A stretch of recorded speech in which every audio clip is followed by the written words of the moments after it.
FM. The night comes alive with Grameenphone.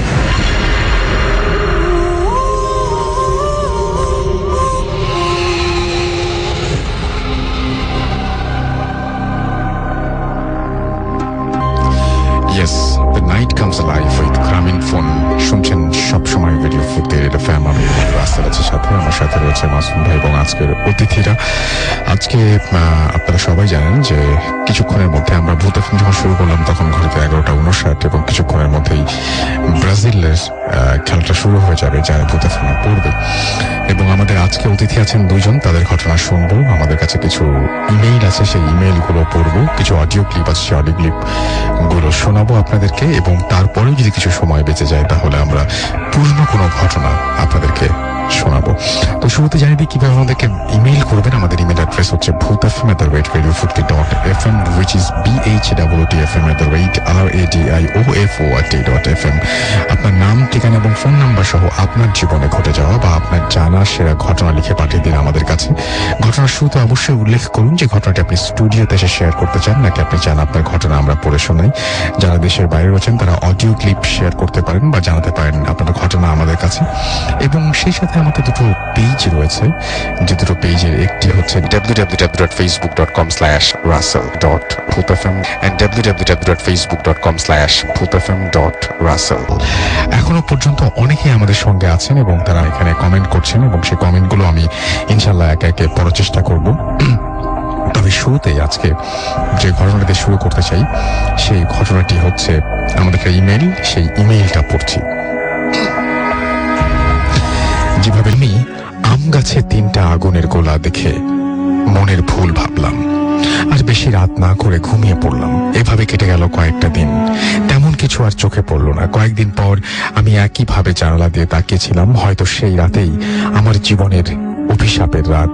সেই রাতে আমি আবার সেই 3টা আগুনের গোলা দেখতে পাই এবং পুরনো আম গাছে এসে পড়তে দেখি। ঘড়িতে তখন সময় রাত 2:15। আমি এবার একটু ভয় পেলাম এবং ভয় পাওয়া সত্ত্বেও আমি দেখতেছিলাম তারা কি করে। আমি তাদের আকার বা আকৃতি কিছুই দেখতে পারি নাই, শুধু ছায়া দেখা গেল যা মানুষের মতো। আম গাছে এসেই আগুন থেমে গেল আর 2টি আগুনের গোলা উড়ে গেল, সেটা আমি দেখলাম। আবার 5 মিনিটের মধ্যে ফিরে আসলো, কিন্তু তারা সাদা কাপড়ে করে কিছু একটা নিয়ে আসলো। সেই কাপড়ের আকারটা ছিল ছোট, মনে হয় বাচ্চার লাশ। সেই 3টা জিনিস সেটা খেতে শুরু করলো এবং আমি ভয়ে শুধু তাকিয়ে দেখছিলাম। মুখে কথা বলার শক্তি হারিয়ে গেছে, আমার শরীর পুরো পিঠ ঠান্ডায় জমে গেছে। তাদের মধ্যে একজন আমার দিকে তাকালো আর আমি যা দেখলাম তা দেখে আমি অনেক ভয় পেয়ে যাই। মুখটা ছিল একটা কুকুরের মতো আর চোখ ছিল সাদা আর লালের মিশ্রণ। এটা দেখে আমি জানালার নিচে মাথা দিয়ে ভয়ে বসে পড়লাম। 10 মিনিট পর আমি যেই মাথা উঁচু করে জানালা দিয়ে বাইরে তাকাবো, সামনাসামনি যা দেখলাম আমি সেটা আজও মনে করলে ভয়ে আমার গায়ের লোম দাঁড়িয়ে যায়। আমি দেখলাম আমার মতো আমার সাইজের, আমার চেহারার একটা মানুষ বা অবয়ব জানালার অপর পাশে দাঁড়িয়ে আছে, ঠিক আমার চোখ বরাবর, আর বিকট জোরে হাসছে। তার চোখ আগুনের মতো লাল আর আমার দিকে হাত বাড়িয়ে দিচ্ছে। এটা দেখে আমি চিৎকার দিয়ে সেন্স হারিয়ে ফেলি, আর সেন্স আসে ডাক্তারের ইনজেকশনের ব্যথায়। আব্বু আম্মু জানতে চাইলো কি হয়েছিল। আমি সব খুলে বলি, কিন্তু তারা কেউ বিশ্বাস করলো না। আমার প্রশ্ন, আমি তো 3টি আগুনের গোলা দেখেছিলাম, তবে একটা কেন আমার সাথে আমার সামনাসামনি দেখা করলো? উত্তরটা আমার জানা নেই, আমি জানার চেষ্টা করিনি। ঘটনাটা হয়তো এখানেই শেষ হলে ভালো হতো, কিন্তু শেষ হলে হয়তো আমার কষ্টও হতো না। ঘটনা ঘটার 2 দিন তেমন কোনো সমস্যা আমি ফেস করিনি। 3য় দিন আমি রাত 1:30 পর আবার ঘুমোতে যাব। আমার পায়ের কাছে মানুষের আকৃতির ছায়া দেখতে পাই। সেই ছায়া আমার দিকে এক দৃষ্টিতে তাকিয়ে আছে, আর সেই লাল চোখটা দেখে আমি ভয়ে আব্বু আমাকে বাঁচাও বলে চিৎকার দেই। সাথে সাথে আব্বু এবং আম্মু আমার রুমে চলে আসে। আমি তাদের সব খুলে বলি, কিন্তু তারা এবারও বিশ্বাস করলো না। সবটাই আমার মনের ভুল তারা প্রমাণ করতে চাইছে। যাই হোক, সেদিন রাতে আমি আর কিছু দেখতে পেলাম না। পরের দিন রাতে আমি আবার 1:30 ঘুমোতে যাব। ঠিক তখনই আমি আমার পাশে সেই মানুষের আকৃতির ছায়া দেখতে পাই। এবার ছায়াটা আমার গলা চেপে ধরলো এবং বুঝাতে পারবো না, অনেক শীতল ছিল সেই হাত, আমার গলাটা চেপে ধরেছে। আমার কানে কানে সে বলল, তোর এই পৃথিবীতে কোনো প্রয়োজন নেই, তুই আত্মহত্যা কর। আর তার কণ্ঠস্বর ছিল কর্কশ। এই বলেই আমার গলা ছাড়লো, আবার চোখের পলকেই ভ্যানিশ হয়ে গেল। গলায় অনেক ব্যথা অনুভব করছিলাম, আর আমি তখনই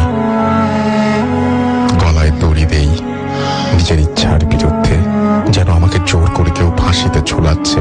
আমার কাতরানোর আওয়াজ পেয়ে আমার রুমে আব্বু এসে তাড়াতাড়ি দড়ি থেকে আমাকে নামিয়ে বিছানায় শুইয়ে দেয়। সকালে আমার কাছ থেকে সব ঘটনাগুলো শুনে একটা হুজুরের কাছে নিয়ে যায়, আর সেই হুজুর বলেছে আমাকে খারাপ একটা জিন ভর করেছে, আমাকে মেরে ফেলাই নাকি তার উদ্দেশ্য। তারপর থেকে একে তাবিজ দেন, কিন্তু সে তাবিজে কাজ হয়নি। প্রত্যেকদিন রাতে খারাপ জিনটি আমায় নানাভাবে ভয় দেখায়, আর আমি 8 বার আত্মহত্যার চেষ্টা করি। আর আমার গলা চেপে ধরে মাঝে মাঝে আমাকে খাট থেকে মেঝেতে ফেলে দেয়। এখন আমার সাথে আমার আব্বু আর আম্মু ঘুমায়, তারপরও আমি আত্মহত্যা করার চেষ্টা করি। আগের দিন রাতে আমি ফাঁকা ইঞ্জেকশন পুশ করি, কিন্তু বাঁচানোর মালিক আল্লাহ, তাই রগে না লেগে মাংসে ফাঁকা ইঞ্জেকশনটা লাগে। এখন ভাবেন আমি কেমন আছি। আমাকে যদি আপনারা একটু সাহায্য করেন, আমি স্বাভাবিক জীবনে ফিরতে চাই। আমার জন্য সবাই দোয়া করবেন, আমি যেন ভালো হয়ে আবার ভূতে ফিল্মে যোগ দিতে পারি। জানি না আমার ঘটনা আপনার কেমন লেগেছে, কিন্তু আমার কাছে আমার জীবন আর মরণের ব্যাপার। আপনার জন্য অনেক দোয়া থাকলো এবং সবাই প্রার্থনা করবেন আশা করি তার জন্য, এবং আশা করব যে আপনি সব বিপদ কাটিয়ে উঠে সুস্থ জীবনে ফিরে আসবেন, এবং আপনার সুস্থতা কামনা করছি। আর যারা আছেন, যারা শুনছেন এই মুহূর্তে, তাদেরও বলবো যে আপনারাও তার জন্য প্রার্থনা করুন। চলে যাব আমাদের প্রথম অতিথির কাছে। আপনার নামটা প্লিজ একটু বলবেন, কোথা থেকে এসেছেন, তারপর আপনার ঘটনায় যাব আমরা। আসসালামু আলাইকুম, আমার নাম রেজওয়ান, আমি এয়ারপোর্ট থেকে আসছি, এয়ারপোর্ট কালো থেকে আসছি। তো আমার ফার্স্ট যে ঘটনাটা, হচ্ছে আমি আমার অফিসের নাম বলছি না, ঘটনাটা আমার অফিসে। আমি গত 3-3.5 বছর ধরে আমি অফিসে জব করছি, এবং অফিসটা হচ্ছে গাজীপুরে। তো আমি আমার অফিসে কম বেশি নাইট ডিউটি করতে হয় আর কি, তো নাইট ডিউটি অ্যাজ ওয়েল করতেছি। তো আমি যখন নাইট ডিউটি করি, আমার নাইট ডিউটি করার আগে থেকে অনেক বড় ভাই যাচ্ছে নাইট ডিউটি করতো, বলতো, শেয়ার করতো যে আমাদের অফিসটাতে মানে একটু প্রবলেম হয়, যে হয়তো বা তারা কেউ আমার কোনো বড় ভাইকে দেখতে পাচ্ছে, বা তারা যখন করিডোরে যাচ্ছে তারা দেখতে পাচ্ছে যে কোনো বড় ভাই দাঁড়িয়ে আছে অন্যদিক ফিরে তাদের দিকে হাসছে। আমি আগে বিষয়টা তবে স্বীকার করতাম না। তো একদিন আমি আমার সাথে একজন কলিগ, নাম বলবো না, আমি দুজন অ্যাজ ইউজুয়াল নাইট ডিউটি করার জন্য অফিসে যাই, প্রিপারেশন নেই, যখন সবাই অফিস চলে যায়। তো আমরা নাইট ডিউটি কাজ শুরু করছি। তো একটু বলে রাখি, সেটা হচ্ছে যে আমাদের অফিসে ডেকোরেশনের কাজ চলছিল আর কি। তো ডেকোরেশনের যেহেতু কাজ হচ্ছে, তো আরো কিছু লোকজন ছিল যারা কাজ করে এগুলো, আপনার দেয়ালের কাজ করছে। তো আমি আর আমার ভাই দুজন বসে কাজ করছে একদম রিল্যাক্স। তো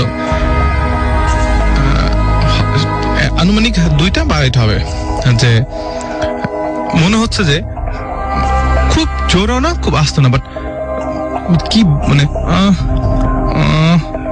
এরকম একটা মনে হচ্ছে কাউকে খুব জোরে জোরে টানতেছে, এবং সে ব্যথাটা সহ্য করতে পারতেছে না, যার ফলে সে মানে চিৎকারও করতে পারতেছে না, আবার মানে সেটা যে সে অফ রাখবে বা বন্ধ রাখবে, পেইনটা সহ্য করবে, সেটাও পারতেছে না।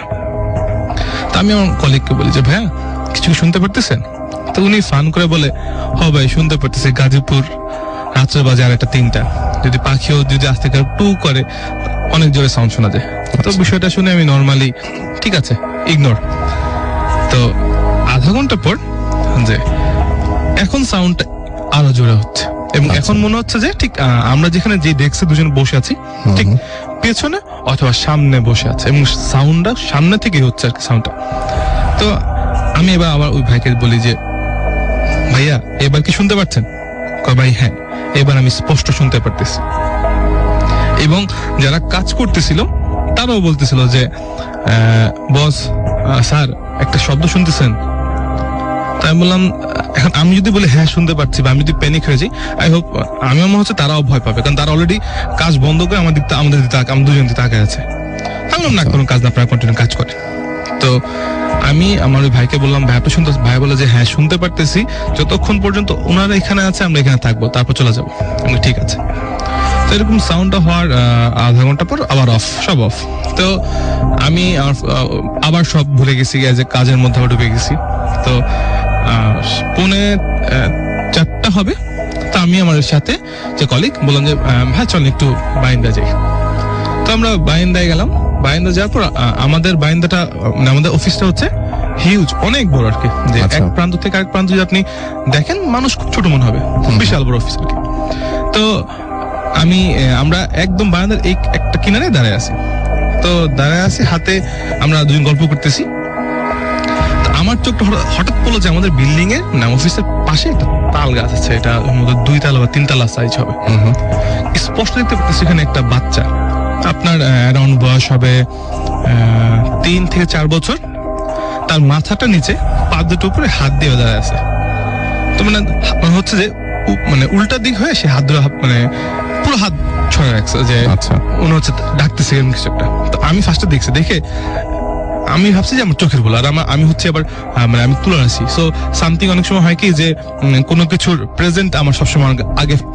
তো আমি আমার ভাইকে বললাম যে ভাই আপনি দেখতে পারছেন?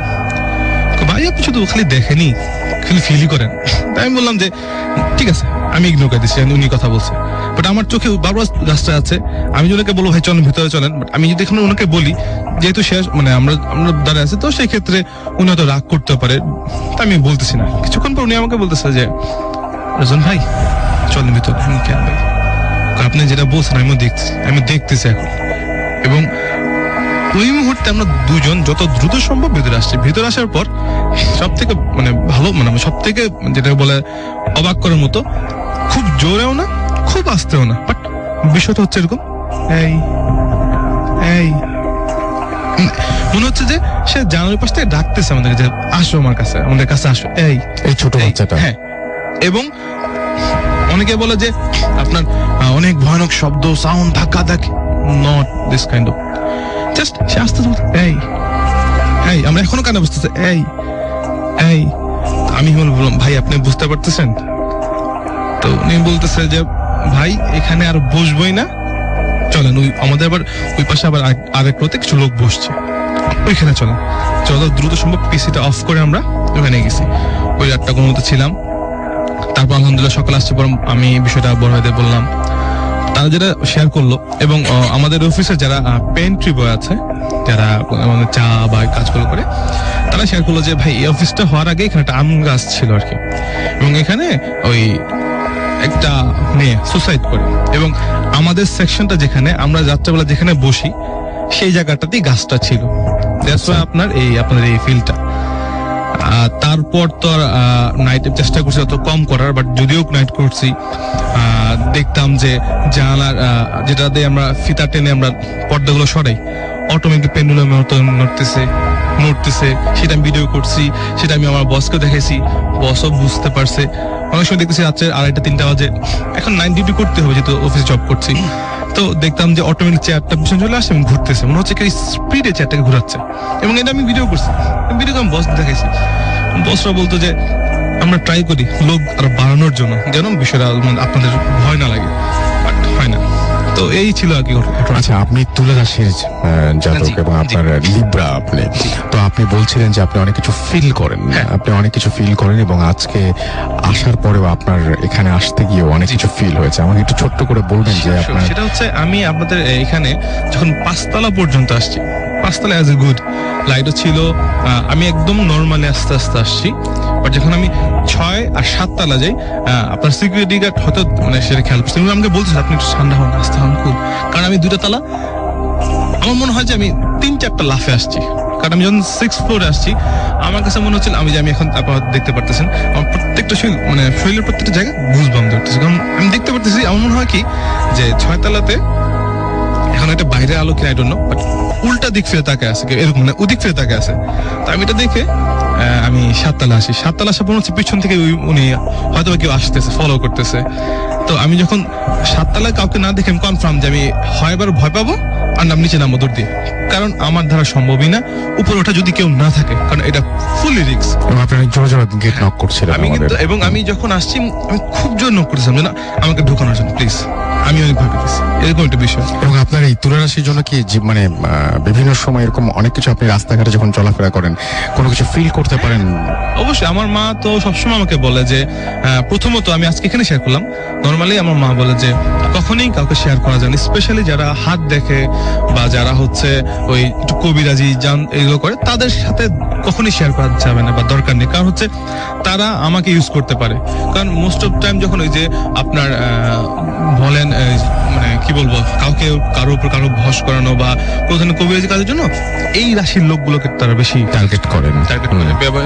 এবং আমার দেখা আছে যে আমি জানি না, তখন আমি জানতাম না, আমার নানুর বাসায় একজন মানে বৃদ্ধ নানু ছিল, উনি আমার হাত ধরার পর হাত ছাড়তেছেন এবং কি যেন পড়তেছিল। নানু খেয়াল করার পর ওনার হাতটা ধরে বলছে ভাই আপনি ছেড়ে দেন হাতটা। এরপর থেকে আমার নানু যখন দেখলো, আমি এরপর থেকে আর কখনই শেয়ার করি না। অনেকেই বলে যে ওই তুলার রাশি বিশ্বাস করা ঠিক না বা ভূত, আমি সত্যি এগুলো আমি হয়তো বা আমি একটু শেয়ার করছি, সময় দেন ভাই আমাকে। সেটা হচ্ছে যে রাইট নাও আমাদের এই যে অনেক ছেলে মেয়ে আছে বা ভাইয়ারা আছে যারা বিষয়টা বিলিভ করতে চায় না ফর গ্রামই। যদি আমি এটা বিষয়ে বিশ্বাস করি তাহলে আমি তো গ্রামের লোক হয়ে গেলাম। ঢাকা শহর থেকে ভূত বিশ্বাস করবো এটা তো হতেই পারে না। বাট আমি জানি না, আমি যেই পরিমাণে এই বিষয়গুলো নিয়ে মানে ঘাটাঘাটি করি, আমি এমন দেখছি যে অস্ট্রেলিয়া একটা ইউনিভার্সিটিতে এই বিষয়ে পড়ালেখা করা হয়, এক্সএন বা বিভিন্ন চ্যানেলে প্রোগ্রাম করা হয়। সো আমি বুঝি না, অনেকেই বলে যে ভূত বলতে কিছু নেই, বানায় বলো গল্প। আমি খুবই দুঃখিত, বানায় বলা জিনিসটা আমি মনে করি একদম। যাই হোক, থ্যাংক ইউ সো মাচ আপনার ঘটনার জন্য, আপনাকে অনেক ধন্যবাদ। আমি দেখতে পাচ্ছি আমাদের এখানে অনেকেই কমেন্টও করছেন। এমডি সৈকত হাসান আমাদের সাথে আছেন এবং তিনি বলছেন ভাই আজকে আমার জন্মদিন, আপনাকে জন্মদিনের অনেক অনেক অনেক অনেক শুভেচ্ছা। আব্দুল্লাহ আল মেহেদি নাটোর থেকে শুনছেন। আমাদের সঙ্গে আছেন শাকিল খান, তিনি ব্রাজিলের খেলা দেখছেন এই মুহূর্তে এবং সেই সাথে ভূত এফএম শুনছেন। এবং তিনি বলছেন ফার্স্ট স্টোরি ওয়াজ নাইস এবং ইমেলটা ভালো ছিল। আমাদেরকে বলেছেন, আমাদের এমডি রেশাদ খানও লিখেছেন first story was nice. Ashikul Islam Siam আমাদের লিখেছেন যে ফার্স্ট ইমেলটা ভালো ছিল। আমাদের সঙ্গে আছেন দেখতে পাচ্ছি এছাড়াও আরলিন আশিক এবং তিনি বলছেন যে আর্জেন্টিনার ফ্যানরা আজকে ভূত এফএম শুনবে। আমাদের সঙ্গে আছেন দেখতে পাচ্ছি এছাড়াও কিরণ সহ আরো অনেকেই। তো যাই হোক, চলে যাব একটা অডিও ক্লিপে এবং তারপরে আবারও ফিরে আসব। সেই পর্যন্ত আশা করছি আপনারা আমাদের সঙ্গেই থাকবেন। স্টে টিউনড রেডিও ফুর্তি এফএম এন্ড ডু ফুর্তি। আমি আজকে যে ঘটনাটা বলবো সেটা ইউএস এর অরিগনের একটা ছোট শহরের ঘটনা। ওখানে একটা ফ্যামিলিকে নিয়ে ঘটনা।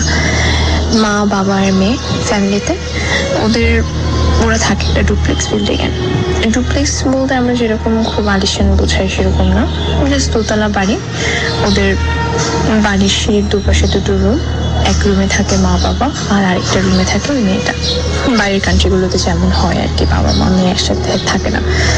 তো ওদের পাশে একটা বর্ণনা দিই যে ওদের বাড়িটা শহর থেকে বেশ দূরে, শহরতলিতে বলা যায়। এবং ওখানে ওদের বাসার পিছনে জঙ্গল, বাসার সামনে পাশে একটা গ্যারাজ, তার মিনিট 10 ড্রাইভ করলে মেইন হাইওয়েতে ওঠা যায়, যেখান থেকে ওরা বিভিন্ন স্কুলে বা কর্মক্ষেত্রে যায়। তো মেয়েটার বয়স ছিল প্রায় 10 বছর, খুবই নর্মাল। ওদের ফ্যামিলিতে কোনোই প্যারানর্মাল কিছু হয়নি এবং ওরা দিন ঘটেছে। আমার বাবা মা ওকে এটা কোনো ব্যাপার না, তুমি নর্মাল থাকো, এরকম অদ্ভুত স্বপ্ন আমরাও ছোটবেলায় দেখেছি, এটা কোনো ব্যাপার না। তো এইভাবে অনেকদিন কেটে গেল। কেটে যাওয়ার পর একদিন এরকম ওদের বাবা মায়ের ম্যারেজ অ্যানিভার্সারির দিন।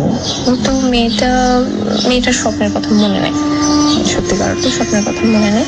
ওর বাবা মা ওরা চলে গেল, সকাল থেকে তো সবাই যে যার কাজ করে চলে যায়। মেয়েটা স্কুলে গেল, স্কুল থেকে এসেও দেখলো যে তার বাবা মা একটা নোটস রেখে গেছে যে আজকে আসতে দেরি হবে, তুমি ডিনার খেয়ে নিও। তারপর মেয়েটা তো মনে হলো আরে আজকে তো বাবা মার ম্যারেজ অ্যানিভার্সারি। আমি তো এরকম একটা বাজে স্বপ্ন দেখেছিলাম এটা এই ঘটনাকে নিয়ে। তো মেয়েটা মানে খুবই ভয়ে ভুনি, ছোট একটা বসি জায়গা যেটাকে বলা চলে। বাট তারপর তারা এই বাড়িটা বিক্রি করে শহরে চলে গেল, অপেক্ষাকৃত যেসব জায়গায় মানুষজন বেশি। যাই হোক, এই ঘটনা তোমার অনেক বছর পার হয়ে গেছে। এখন ওনার বয়স 38। সেই মেয়েটার, ওর নাম ডায়না, আর তার দুটো ছেলে আছে। এই ছিল ঘটনা, এখনো সে ঘুরিয়ে আসে। Thank you listeners, thanks all. Bhoot FM. The night comes alive with Graminphone.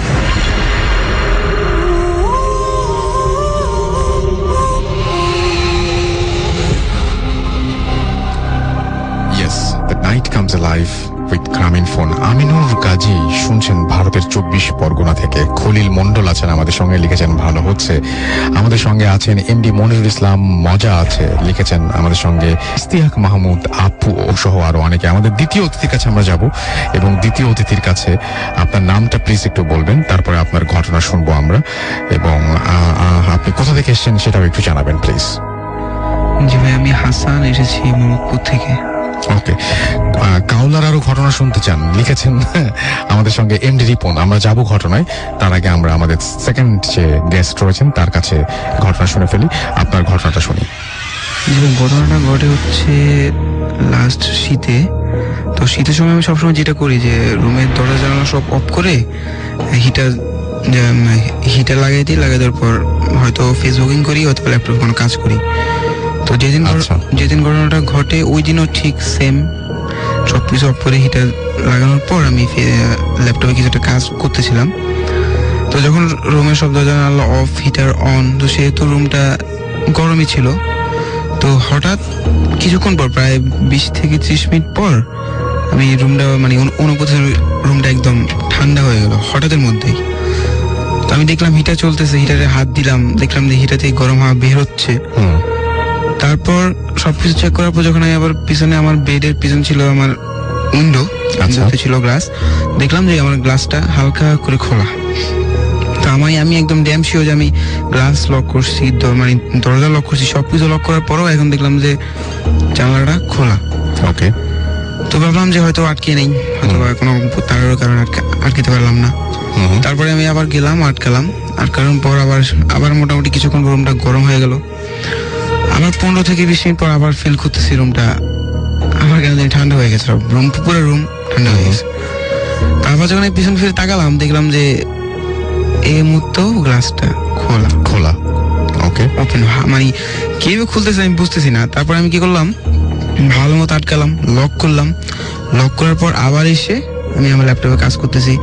15-20 minute, আধা ঘন্টা পর সেম কাহিনী, আবারও গ্লাসটা খোলা এবং রুম পুরোপুরি ঠান্ডা। আচ্ছা, তারপর আমি চিন্তা করলাম যে কি হচ্ছে, ব্যাপারটা কি হচ্ছে একটু দেখি। তারপর আমি কি করলাম, মোবাইলের ফ্রন্ট ক্যামেরা অন করে মোবাইলটা আমার ল্যাপটপের পাশে রাখলাম এবং আমি ল্যাপটপে কাজ করতেছি। আবার আগের মতো গ্লাসটা লক করলাম। লক করার পর এগোতেছি, কাজ করতেছি। 15-20 মিনিট পর আবার ঠান্ডা ফিল করতেছি। আমি বুঝে গেছি গ্লাস আবার খুলে গেছে। তারপর দেখলাম যে হ্যাঁ, গ্লাসটা খুলে গেছে। তারপর মোবাইলের রেকর্ড অফ করলাম। অফ করার পর গ্লাস লক করলাম। লক করার পর মোবাইল আমি দেখতেছি যে কাহিনীটা কি। দেখলাম যে লক সহ আস্তে করে গ্লাসটা খুলে গেছে। আচ্ছা, হোয়াই ইটস পসিবল আমি জানি না, খুলে গেছে। তারপর আর মজার কাহিনী হচ্ছে এটা যে ভিডিওটা মোবাইল আমি ঠিক একবারই দেখতে পারছি। আচ্ছা, তারপর ভিডিওটা আমি মোবাইলের কোনোখানে আর পাইলাম না। আর একবার প্লে হওয়ার পর অটোমেটিক্যালি ওই ভিডিওটা মোবাইল থেকে ভ্যানিশ। কি করে সম্ভব ভাই, এটা বুঝতে পারতেছি না। আমি জানি যে বলে জিন, মানে জিন যে কোনো আকার আকৃতি ধারণ করতে পারে, তারা সবকিছু করতে পারে। তো আমার প্রশ্ন হচ্ছে, জিন মোবাইলে কি ঢুকলো, সেখানে গিয়ে আমার ভিডিওটা কেটে দিলাম, এই ভিডিওটা পেলাম না। এইটা ছিল ভাই আমার ফার্স্ট ঘটনাটা। ওকে, থ্যাংক ইউ সো মাচ। আমি একটা ছোট্ট ঘটনা এখানে আপনাদের কাছে একটা প্রশ্ন রাখতে চাই, সেটা আমার কাছে খুব অদ্ভুত লেগেছে। এই প্রশ্নটা এখানে করাটা কতটা যৌক্তিক হবে আমি জানি না। যেমন কালকে রাতের বেলায় আমি যখন অফিস থেকে অনেক রাতে বাসায় ফিরছিলাম, তখন আমাদের ড্রাইভার সাহেব একটা কথা বলছিলেন। তো আমি যে এলাকায় থাকি সেই এলাকায় আপনি মানে দিনের বেলায় বা রাতের বেলায় সেরকম মানে এরকম রাস্তাঘাটে লোকজন খুব কম দেখা যায়, মানে থাকে না আর কি।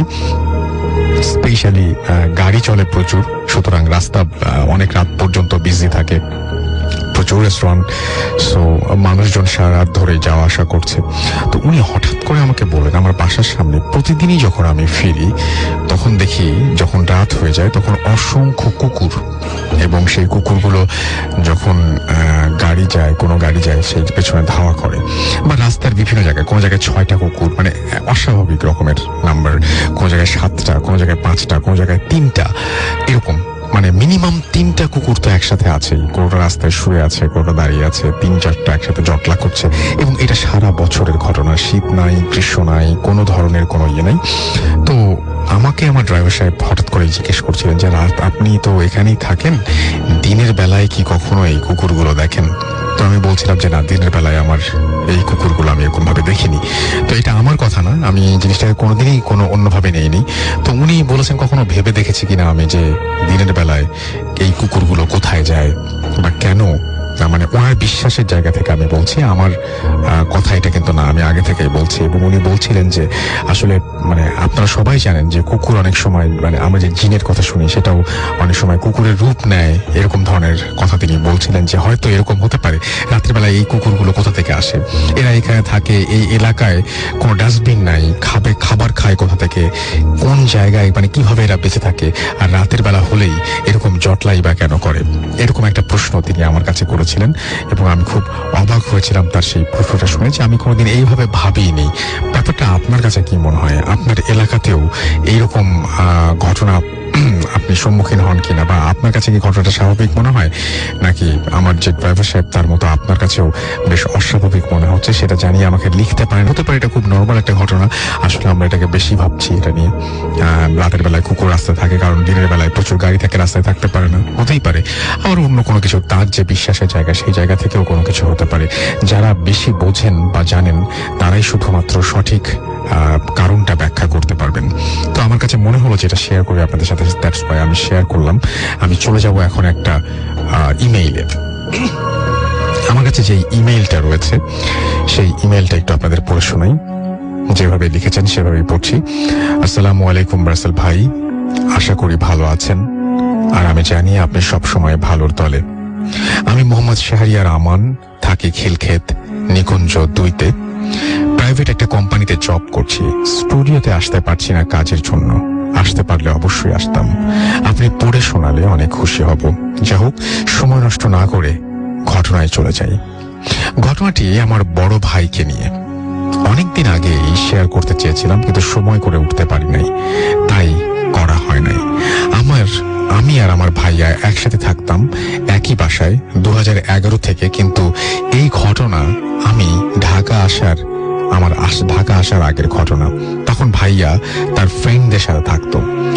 2008 সালের কথা। তখন ভাইয়া ও তার 3 ফ্রেন্ডকে নিয়ে ঢাকায় মালিবাগ চৌধুরী পাড়া, এবং আপনি চাইলে স্থানের নাম নাও শেয়ার করতে পারেন, এবং সেই এলাকায় একটা পুরনো বাসায় ভাড়া থাকতাম। ভাইয়ের ইউনিভার্সিটির কাছে হওয়ায় ওই বাসা নিয়েছিলেন তারা। বাসাটা 5 তলা ছিল এবং 3 তলায় ভাড়া নিয়েছিল।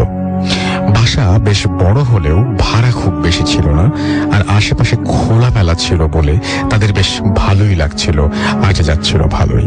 বাসাতে 3টা রুম ছিল। একটা রুমে ভাইয়া আর ভাইয়ার খুব কাছের বন্ধু রাসেল ভাই থাকতেন, আর বাকি রুম দুটোতে 2জন বন্ধু থাকতেন। সবই ঠিক ছিল, কোনো সমস্যা হচ্ছিল না, কিন্তু তাদের ভালো থাকাটা হয়তো কারো ভালো লাগছিল না। ভালো থাকার দিন শেষ হয়ে আসছিল তাদের। ভাইয়ার রুমে একটা রকিং চেয়ার ছিল, যেটা ছিল রাসেল ভাইয়াই ওই চেয়ারটা ব্যবহার করতেন, কিন্তু মাঝে মধ্যেই রাতে ভাইয়া রাসেল ভাই ব্যাক করেনি। ওই রাতে কিছু হয় না।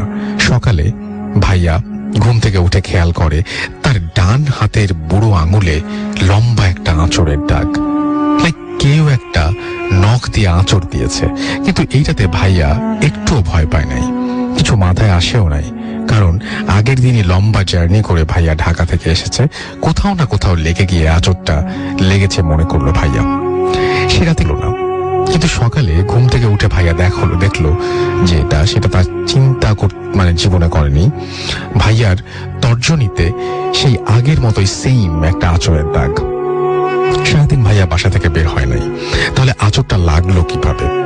এটাকেও ভাইয়া মনের ভুল ভেবে কাটিয়ে দিল ওই দিন রাসেল ভাই বাসায় ব্যাক করে, কিন্তু ভাইয়া কিছু বলে নাই রাসেল ভাইয়াকে, কেননা হয়তো ভয় পাবে। কিন্তু পরের দিন ডান হাতের মধ্য আঙুলটাতে সেই সেম আঁচড়ের দাগ পায় ভাইয়া।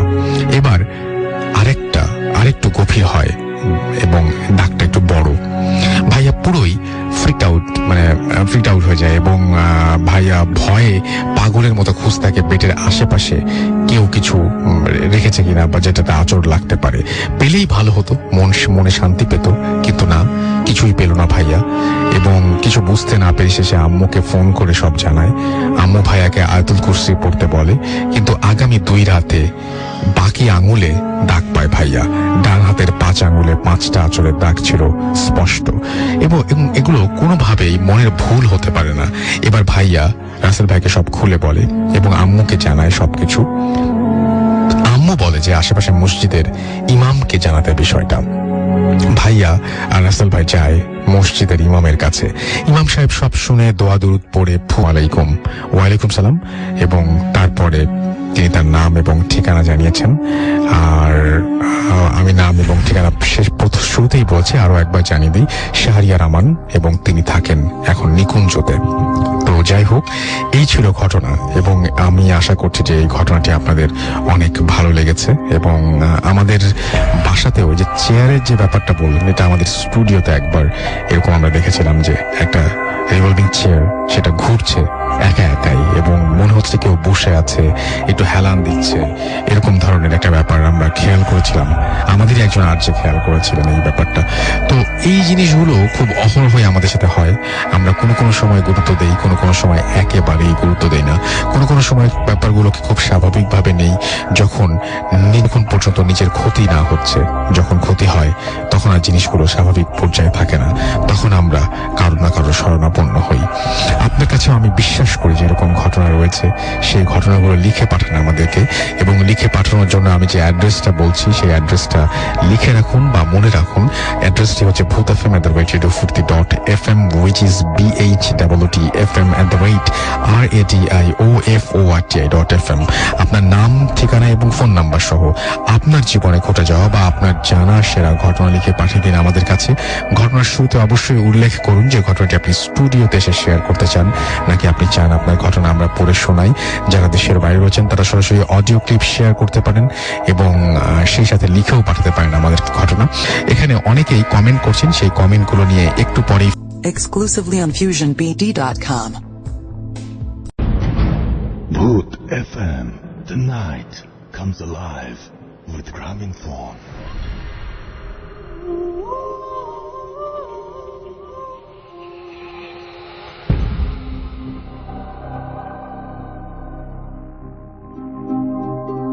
Yes, the night comes alive with Graminphone. শুনছেন সবসময় রেডিও ফুর্তি রেড এফএম। আমি রাসেল আছি সাথে, আমার সাথে রয়েছে মাসুম ভাই এবং আজকের অতিথিরা, এবং আশা করছি আপনাদের ভালো লাগছে।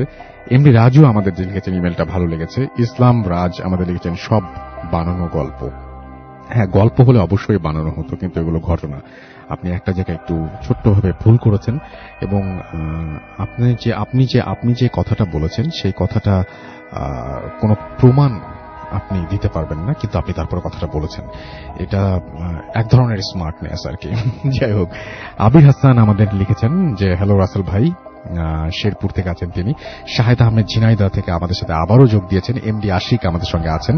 আমার সঙ্গে মেহেদি হাসান লিখেছেন, বগুড়া থেকে শুনছেন তিনি। ফারহান রহমান জিম আমাদের সঙ্গে আছেন। লিওনার্দো ফ্রান্সিসকো আমাদের সঙ্গে আছেন।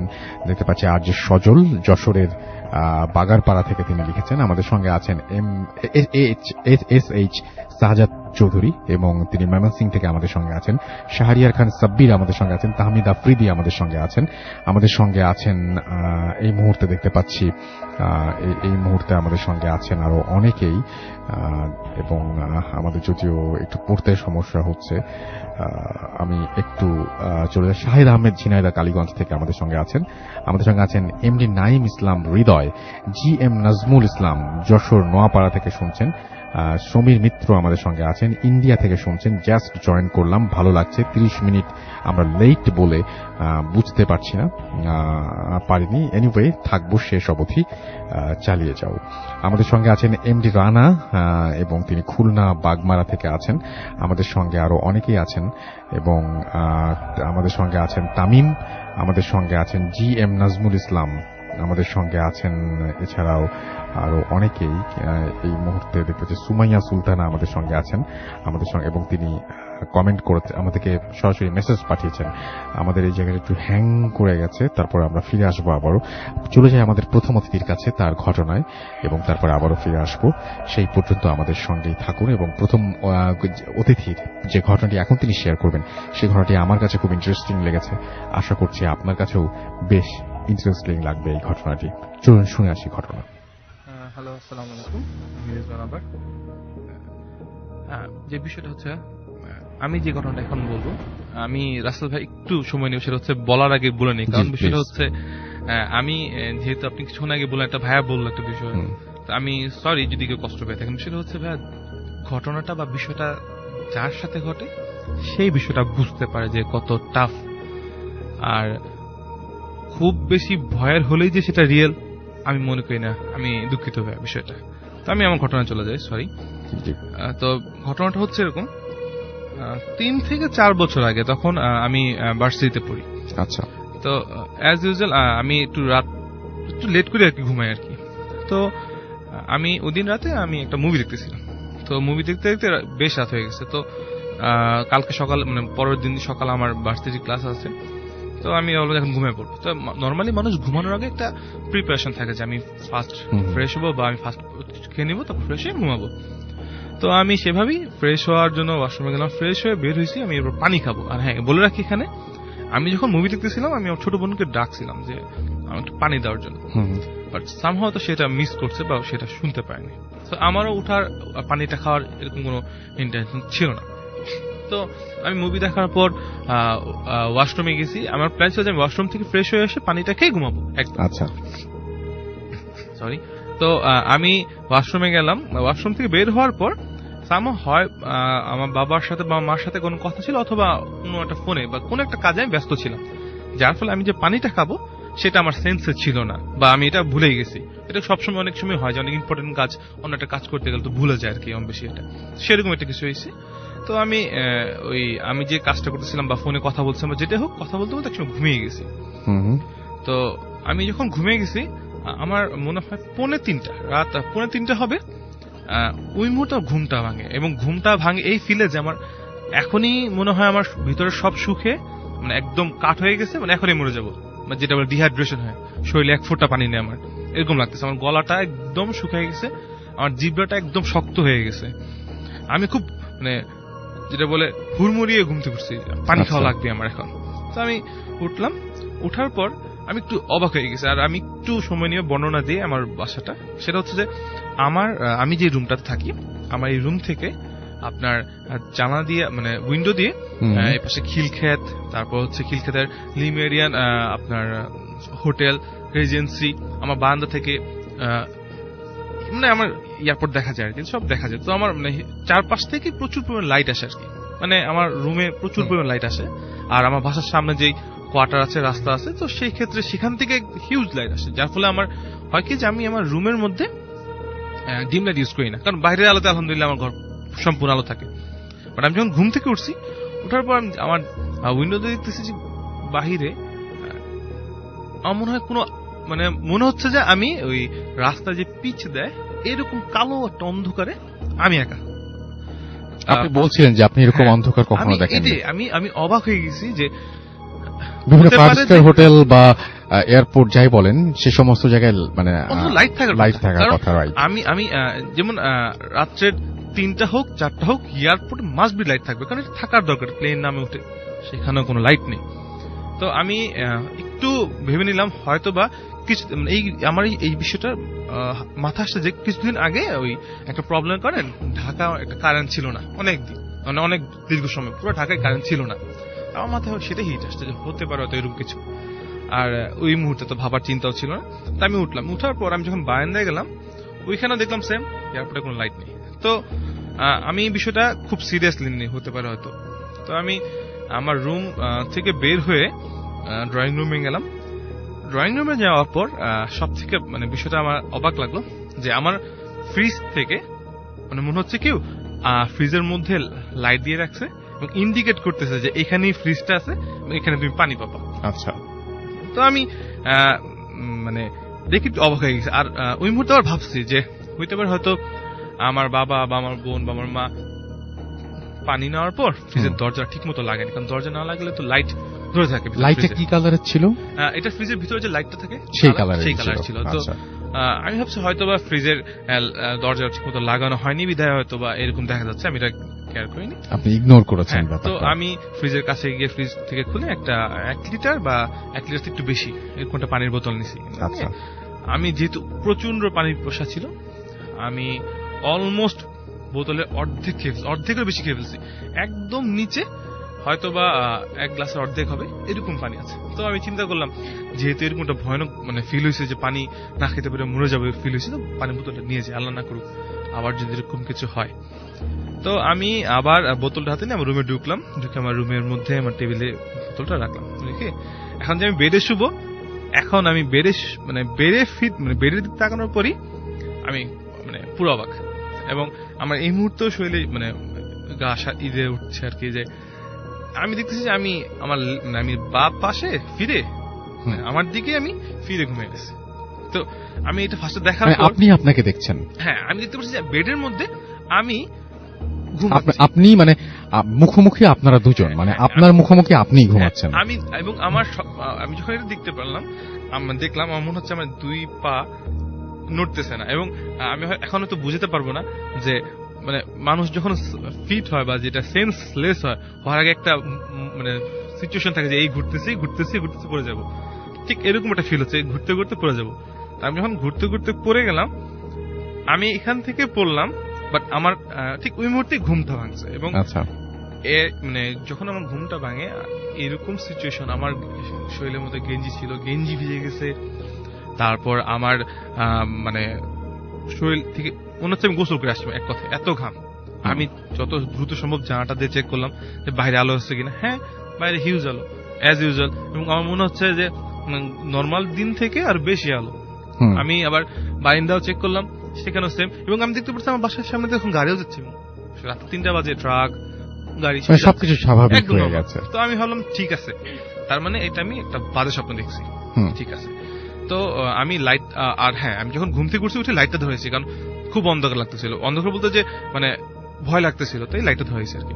তো আমি সব চেক করে আমি আবার শুভ।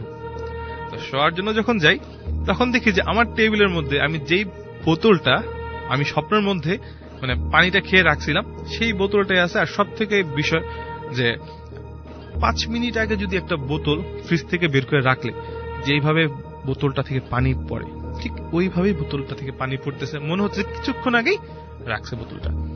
আচ্ছা, আমি এটা দেখার পর ওই রাতে আর ঘুমাইতে পারিনি, আমি ওই বোতলের দিক থেকেই শুয়েছিলাম। পরের দিন সকালে আমি আমার মাকে বললাম যে আম্মু আমি এই বিষয়টা এভাবে দেখলাম, এটা কি? আমার আম্মু বললো হয়তো তুমি কোনো বাজে স্বপ্ন দেখছো, তুমি আয়াতুল কুরসি সূরা বা সূরা পড়ে তুমি ঘুমা পড়ো। আমার তবু বিষয়টা কেন মনে হয় না নর্মাল নাও হতে পারে। তো আমি আমার এলাকায় এক বড় ভাই আছে, ওনার কাছে গিয়ে বললাম ভাই আমি এই বিষয়ে দেখলাম, কি হয়েছে? আর উনি আলহামদুলিল্লাহ 5 ওয়াক্ত নামাজ পড়ে, খুব ধার্মিক। উনি আমাকে যেটা বিশ্লেষণ মানে যেটা বললো, ব্যাখ্যা দিল যে আমরা মানুষ, আমাদের মধ্যে কিছু ইন্দ্রিয় থাকে, যেটা আমরা যখন এই যে এখন আমি জেগে আছি, আমি এখন চলতে পারতেছি, এটা এই ইন্দ্রিয়গুলোর জন্যই হচ্ছে। কিন্তু আমি যখন ঘুমিয়ে যাই, এটা মেডিকেল সায়েন্সও বলে, আপনি যদি বলেন যদি যারা এই বিষয় নিয়ে স্টাডি করে তারা বলবে যে যখন মানুষ ঘুমিয়ে পড়ে মানুষের শরীরের প্রত্যেকটা ইন্দ্রিয় চলে যায়, অনলি ফর আমরা যেহেতু মুসলমান আমরা বলি আমাদের রুহ, আর অন্য ভাবে বলে আত্মা।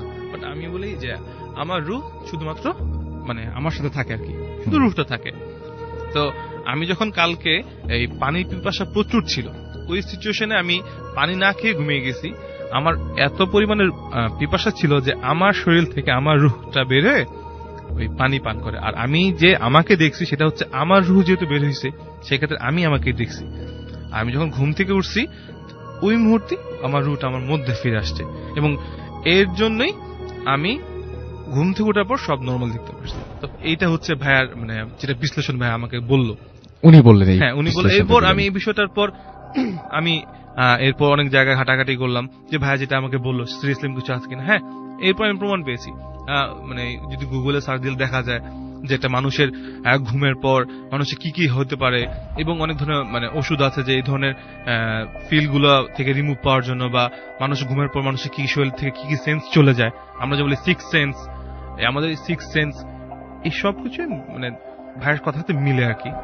তো এইটা হচ্ছে আর ঘটনা। আর আরেকটু শেয়ার করব, সেটা হচ্ছে আমি জানি না এটা কতটুকু ভয় লাগবে, বাট এটা আমি মনে করি এটা আমার সাথে ঘটেছে, এবং আমি যেহেতু আমার সাথে ঘটেছে এটা আমার কাছে মনে হয় আমার মতে আমার কাছে খুবই ভয়ানক। কারণ আমি যদি আমার জায়গায় অন্য কেউ যদি তার সামনে তাকে দেখতো, আমি মনে করি না সে ওই মুহূর্তে হাসতো বা সে বলতো এটা ফান।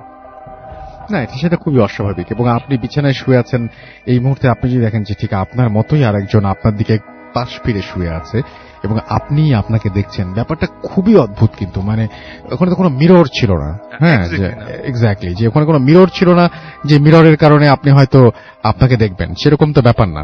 ব্যাপারটা হচ্ছে যে এক্স্যাক্টলি, তো সেজন্য ব্যাপারটা অবশ্যই খুব উদ্ভট এবং ভয়ঙ্কর, আমি সেটা বিশ্বাস করি। আপনাকে অনেক ধন্যবাদ আপনার ঘটনার জন্য। আপনার কাছে আবারও ফিরে আসবো, কাওলার কিছু ঘটনা আপনি বলছিলেন যে বলবেন, সেটা নিয়ে আমি কথা বলবো।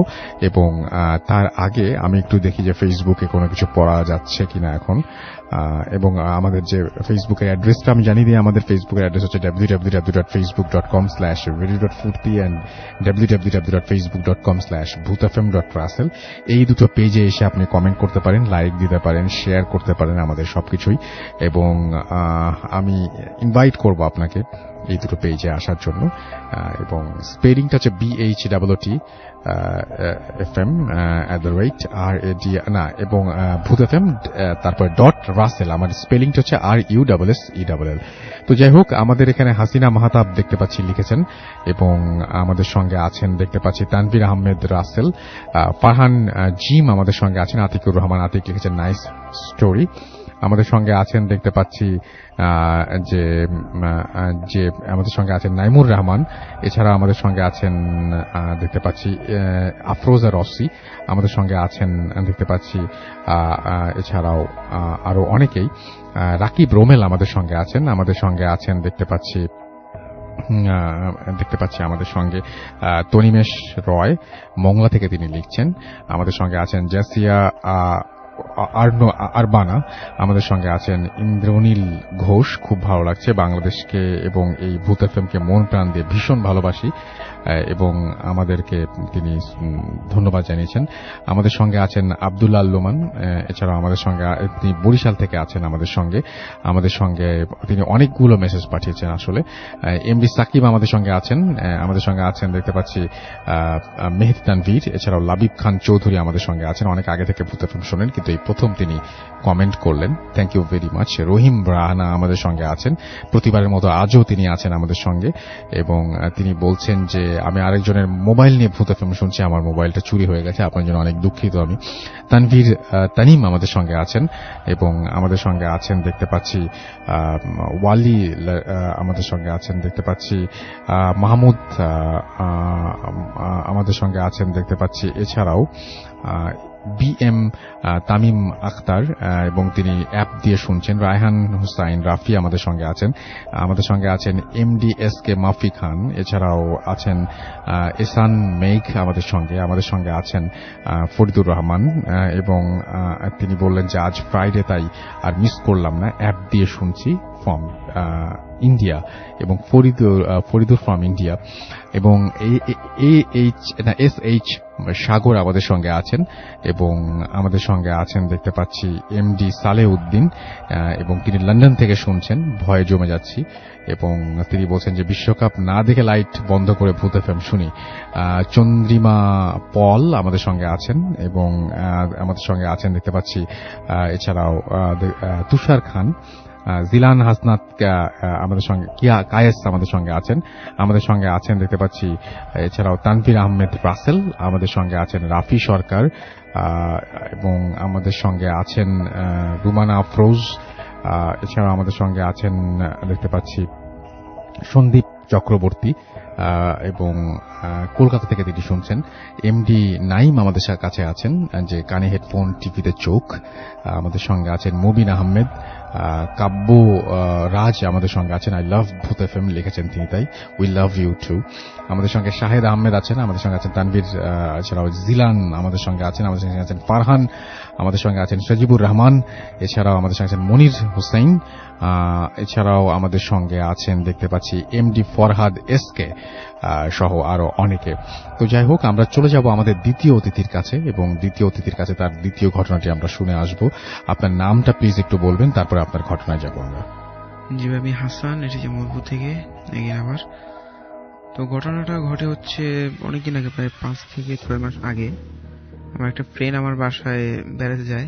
নর্মালি আমি আর আমার ফ্রেন্ড মিলে আমরা স্টে করি, সারাদিন ঘোরাঘুরি করি, রাতে খাবার পর। তো ফ্রেন্ডের একটা বাজে অভ্যাস ছিল স্মোক করা। তো স্মোক করতে বাসা তো আর স্মোক করা যাবে না, আব্বু আম্মু আছে। তো যে কারণে কি করি, আমরা দুজন বাসা থেকে বের হই। তো আমার পাশের লোকেশনটা হচ্ছে এরকম যে আর সামনে হচ্ছে কবরস্থান, তার বাম পাশে হচ্ছে মসজিদ, মসজিদের পিছনে কবরস্থান, আর মসজিদের পাশে একটা পুকুর, আর পুকুরের উপরে যাই আমরা স্মোক করার জন্য। তো যথারীতি স্মোক করতেছি। তো একটা টাইম মানে আমাদের কানে কিছু শব্দ আসে, কিছু লোক কথা বলতেছে। আমরা তো বাংলাতে কথা বলে বাঙালি, তো তাদের কথাটা এমন মনে হচ্ছে যে উর্দুতে বা হিন্দিতে কথা বলে যেরকম মনে হয়। তো আমি তো এগুলো পাত্তা না দিয়ে বসে বসে স্মোক করতেছি। তো ও কি করছে, আস্তে করে আমাকে টাচ করে মানে বাম দিকে তাকানো ইশারা দিল। তো আমি বাম দিকে যখন তাকানোর সাথে সাথে আমি দেখলাম যে বিদ্যুতের যে খুঁটিগুলো থাকে না, অনেক লম্বা লম্বা খুঁটি, তো ওইরকম সাইজের দুইটা লোক কথা বলতেছে, তো বাংলাতে না, উর্দুতে। আচ্ছা। তো আমরা সাধারণত কি বলি যে গায়ে জুব্বা পরা থাকে অথবা এরকম একটা কিছু এরকম টাইপের। তো আমি দেখি যে নর্মালি মানুষের মতোই, বাট গায়ে মনে হচ্ছে একটা শ্যাডো দিয়ে ঢাকা, আর অনেক ফর্সা ছিল, মুখে দাড়ি, মানে আমি কোনো পশম দেখি নাই তাদের শরীরে। তো এটা দেখার পর আমরা দুজনেই দৌড়ে বাসায় চলে আসি, তাড়াতাড়ি করে আমার রুমে বসার পর দুজনকে চিন্তা করি যে এটা কি দেখলাম। তো দুইজন এটা ইগনোর করি, বিষয়টা ইগনোর করে ঘুমিয়ে পড়ি। তার পরদিন সকালে ও যথারীতি ঢাকায় চলে আসে, আর আমি কিছুদিন বাসায় স্টে করি। তো ওই দিন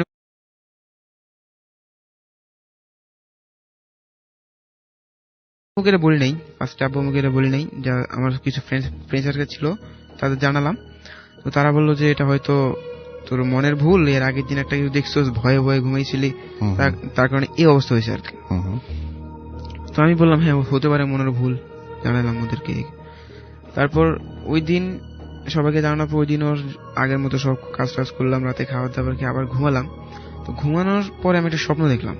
স্বপ্নটা কি, আমার দুই পাশে নদীর মতো, আর আমি হাঁটতেছি, মানে যতই হাঁটতেছি ততই রাস্তাটা বাড়ছে, যত হাঁটছি ততই রাস্তাটা বাড়ছে। তো হাঁটতেছি, আর এর মধ্যে আমার কানে একটা সাউন্ড আসলো, মানে কেউ কথা বলতেছে যে তুমি যখন আমাদের দেখলা ফার্স্ট, যখন তুমি কাউকে কথাটা বলছো, তখন তোমাকে একটা ইশারা বা ইঙ্গিত দেওয়া হয়েছে যে তুমি যাতে না বলো, তুমি নেক্সট টাইম কেন আবার বললা, সেটার জন্য তোমাকে পস্তাতে হবে। তো এই পস্তানোটা এখনো হয় নাই, হয়তো বা সামনে পস্তাতে হবে। খুব বেশি দিন আগের ঘটনা না? না, হ্যাঁ, আচ্ছা। 2-3 মাস। তো আপনি এই যে আপনার যে একটা হুমকি আপনি পেলেন আপনার স্বপ্নের মধ্যে, বা কেউ একজন এসে আপনাকে বলল, আপনি শুধু কণ্ঠস্বরই শুনেছেন নাকি কিছু শুধু দেখেছেন? কণ্ঠস্বর। শুধু কণ্ঠস্বর হ্যাঁ, আমি শুনেছেন? হাঁটতেছি, রাস্তা বাড়তেছে, পাশে নদী, হুম। নদীর মধ্যে শুধু পানি, আর আমার কান শুধু কণ্ঠস্বরটা আসছে। আচ্ছা, আপনি এই ব্যাপারটা কারোর সাথে কোনো মানে বিশিষ্ট জন যিনি এই সমস্ত ব্যাপার সম্পর্কে অনেক জ্ঞান রাখেন, তাদের এরকম কারোর সাথে শেয়ার করেছেন এই ব্যাপারটা? না জানিয়েছেন ভাই, কাউকে? শেয়ার করিনি 2টা কারণে। একটা হচ্ছে আমি ইন্টারেস্ট যে কি হবে সেটা দেখার জন্য, বেঁচে থাকলে তো আল্লাহর রহমত, আর যদি মরে যায় সেটা তো অন্য বিষয়। আর সেকেন্ড হচ্ছে যে একবার বলার পর এত বড় সতর্কবাণী, আর দ্বিতীয়বার বলার পর দেখা যাচ্ছে কোনো সতর্কবাণী ছাড়াই এমন একটা ক্ষতি করলো, আমার না করুক আমার ফ্যামিলি মেম্বারে করতে পারে। তারপর আমাদের বাড়িটা হচ্ছে যে ভাই পুরাপুরি একটা কবরস্থানের উপরে, সেটাতে আপনার আগের জন্মে যখন আমার আব্বুরা ছোট ছিল তখন সেখানে গ্রামের মানুষদেরকে, আগে তো জানেন 1971-72-তে মানে কবরস্থান ছিল অনেক বড় বড়, তো ওটাতে রিপেয়ার করা হয়েছে। করার পর আব্বু ওখান থেকে জায়গা কিনছে। তো আমাদের বাড়ি করার সময় কি হয়েছিল যে ইয়া কোনো পিলার দেয় অথবা নিচে ঢালাই দেয় না, তো তখন যখন মাটি খুঁড়তেছিল তখন ওখান থেকেও মানে কঙ্কাল বেরিয়েছিল, মানে কবর ছিল সেটা বোঝা গেছে, বডির আচ্ছা। পার্টস পাওয়া গেছিল। তো যখন আবার মানে বাড়িটা দেওয়া হয়েছিল তখন আব্বুকে 2 দিন পর হুমকি দেওয়া হয়েছিল, করোনা। হ্যাঁ, আচ্ছা। আব্বুকে, আমার আব্বুকে, আপনি চাইলে আমার আব্বুর সাথে কত নো প্রবলেম, আব্বুকেও যখন হুমকি দেওয়া হয়েছিল, আব্বু এগুলো ইগনোর করছে, বাড়ি বন্ধ করছে। বাট এখনো মাঝে মাঝে সমস্যা হয়। সমস্যাটা কি হয় যে আমার তো কবরস্থান ছিল, তো আম্মু যখন ঘুম থেকে উঠে রাতের বেলা নামাজ পড়ার জন্য, তো আম্মু যখন উজু করে নামাজ পড়ে তখন দেখা যায় আমাদের ডাইনিং এ অথবা কিচেনে কেউ কাজ করতেছে, অথবা কেউ কোরআন শরীফ পড়তেছে, কেউ কান্না করতেছে, এরকম ওয়ার্ড শুনতে। বাট আমাদের কোনো ক্ষতি করে না। আর ক্ষতি একটাই করছিল, সেটা হচ্ছে আমার ছোট ভাই জন্মের সময়। সেটা হচ্ছে যে সেটা বলতে অনেক কষ্ট লাগতেছে যে আমার একটা ছোট ভাই মারা গেছিল আমার পরে, যে তো জন্ম হওয়ার পরে। তো যখন এগুলো ইয়া করা হয়েছিল যে কেন হয়েছে বা কি হয়েছিল, তখন মানে হুজুর বলতেছিল যে তোমাকে যখন বাড়িটা করা হয়েছিল যখন তোমাকে একটা ইশারা দেওয়া হয়েছিল করো না অথবা একটা কিছু, বইগুলো ইগনোর করার পর বাড়ি করছে, যার কারণে মানে এটা আমার ছোট ভাই। তার মানে কেউ চায় না যে আপনারা? হ্যাঁ, আমরা ওখানে থাকি আসলে, এটা কেউ চায় না আর কি। জি, বুঝতে পারছি। এবং আমার মনে হয় যে আপনি অনেক এমনিতেই আবেগ আপ্লুত হয়ে পড়েছেন, তো উনি আর কথা বলতে পারছেন না, ওনার ছোট ভাইয়ের কথা মনে পড়েছে বলেই উনি বেশ ইমোশনাল হয়ে গেছেন। তো যাই হোক, আপনারা যারা বলেন যে এখানে যারা আসেন ঘটনা বানিয়ে বলেন, আপনারা যদি চোখের পানিটা দেখতেন তাহলে বুঝতে পারতেন যে এরকম ভাবে কেউ এখানে বানিয়ে বলতে আসলে আসেন না, কারো তো কোনো বেনিফিট নাই আসলে। রাত জেগে এখানে কষ্ট করে বসে থেকে আপনাদের ঘটনা শোনাবেন এবং তার জন্য এক্সট্রা কোনো কিছু পাবেন, আপনাদের ভালোবাসাটাই তারা সবচাইতে বড় মনে করেন, এর চাইতে আর কোনো কিছু নাই। তো আবার অনেকে বলেন যে এই ঘটনাটা অমুক ঘটনার মতো লাগছে। আসলে ব্যাপারটা হচ্ছে কি, আপনার পরিবারে আপনি কমপক্ষে 10 জন লোককে পাবেন যে 10 জন লোকের মাছ মারতে গিয়ে পরিবারের কারোর সাথে সমস্যা হয়েছে, এবং 10টা ঘটনা কম বেশি একই রকম। এরকম ব্যাপার কিন্তু আমাদের সাথে অহরহই ঘটে। আর আমরাও তো আসলে সবার ঘটনায় যে এতজন যে ঘটনা পাঠান, আমরা তো ঘটনা সিলেক্ট করি, এবং আমরাও কিন্তু একটু খোঁজ খবর নিয়েই তারপরে দেখি যে কার ঘটনা শোনানো যায়, কার ঘটনা শোনানো যায় না। তো এই ব্যাপারে একটু মাথায় রাখবেন। আর সবচেয়ে বড় কথা হচ্ছে যে আমি সবসময় একটা জিনিস সবসময় বলি যে আপনি ঘটনাটি সত্যি না মিথ্যা এই দ্বন্দ্বে গিয়ে গল্পের মজাটা নষ্ট করবেন না, তাহলে দেখবেন যে কোনো কিছুই হবে না, খামোখা আপনার সময়টা নষ্ট হবে। আপনার মনে হবে যে আপনি একটা ঘটনা শুনলেন, সেই ঘটনাটা আপনি ঘটনা শোনার চাইতে সেটা সত্যি না মিথ্যা সেটা নিয়ে ভাবতে শুরু করলেন এবং সময়টা পুরোপুরি বৃথা চলে গেল। তো আমার সেটাই মনে হয়। যাই হোক, আমি দেখতে পাচ্ছি অনেকে এখানে লিখছেন আই লাভ ভূত এফএম, যেমন আমাদের এখানে একাকি মন, মেহেদি, আমাদের সঙ্গে আছেন নয়ন পাল, এবং সবার কমেন্ট মোটামুটি একই রকম। আর সানি আমাদের সঙ্গে আছেন, আফরোজ রস্তি আমাদের সঙ্গে আছেন। তো যাই হোক, থ্যাংক ইউ ভেরি মাচ আমাদের সঙ্গে যারা আছেন এই মুহূর্তে, তাদের সবাইকে। আমরা আবারও একটা ছোট্ট বিরতিতে যাব এবং বিরতির পরে একটা ছোট্ট অডিও ক্লিপে যাব, এবং সেই অডিও ক্লিপের পরে আমরা আবারও ফিরে আসবো আমাদের অতিথিদের নিয়ে। সেই পর্যন্ত আশা করছি আমাদের সঙ্গেই থাকবেন। স্টে টিউনড টু রেডিও ফুর্তি 88 FM and do ফুর্তি।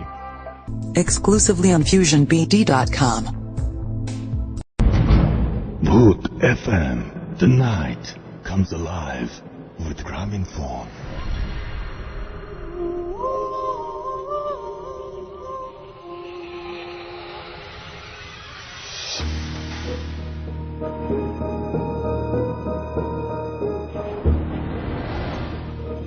আসসালামু আলাইকুম।